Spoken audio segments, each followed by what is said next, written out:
আমি আজকে রান্না করার আগে পেঁপেটা তেলে ভেজে মাংস দিয়ে রান্না করেছিলাম। খেতে অনেক মজা হয়েছিল। বাচ্চারা এমনিতে আলু দিয়ে অথবা শুধু মাংস খেতে চায় না। মাঝে মাঝে অন্যরকমভাবে রান্না করে দিলে বাচ্চারা খেতে পছন্দ করে। আর এমনিতে পেঁপেটা অনেক পুষ্টিগুণ সম্পন্ন একটা খাবার, বাচ্চাদের জন্য অনেক উপকারী। প্রথমে আমি মাঝারি সাইজের একটা পেঁপে কেটে নিচ্ছি টুকরা করে।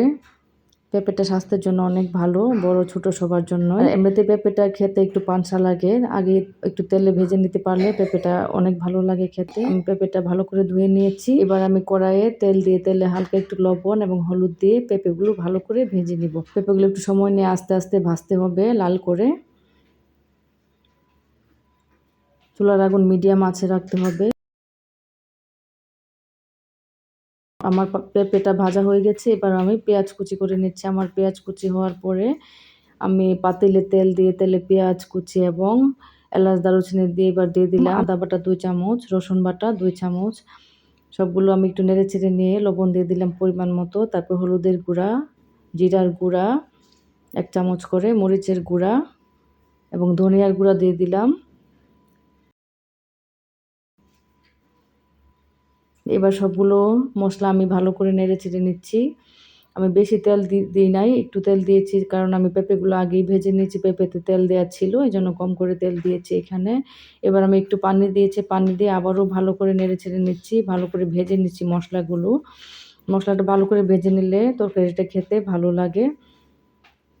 আমার মশলাটা ভাজা হয়েছে। এবার আমি মাংস দিয়ে দিব। মাংসগুলো দিয়ে আবারও একটু নেড়ে চেড়ে নিচ্ছি। মাংসটা একটু হালকা সিদ্ধ হওয়ার জন্য আমি ঢাকনা দিয়ে দিলাম 5 মিনিটের জন্য। 5 মিনিট পরে ঢাকনা উঠায় আমি আবারও নেড়ে চেড়ে এবার পেঁপেগুলো ভেজে রাখা পেঁপেগুলো দিয়ে দিব। পেঁপেগুলোর অনেক সুন্দর একটা কালার এসেছে, একটু পুরা পুরা। এখন আমি 2 কাপের মতো পানি দিয়েছি।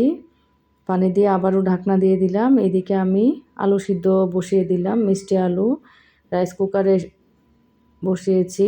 মিষ্টি আলু সিদ্ধ করার সময় একটু লবণ দিলে মিষ্টি আলুটা খেতে অনেক ভালো লাগে।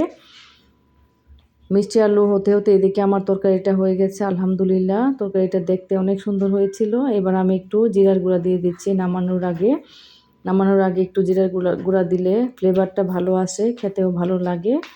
অনেক সুন্দর একটা কালার এসেছিল, খেতেও অনেক ভালো হয়েছিল আলহামদুলিল্লাহ। এবার আমি মিষ্টি আলুগুলো একটা প্লেটে নিয়ে নিচ্ছি। আমি একটু তরকারি বাটিতে নিয়ে নিচ্ছি দেখানোর জন্য। তরকারির কালারটা অনেক সুন্দর হয়েছিল, খেতেও অনেক ভালো হয়েছিল। সবাই ভালো থাকবেন। আসসালামু আলাইকুম।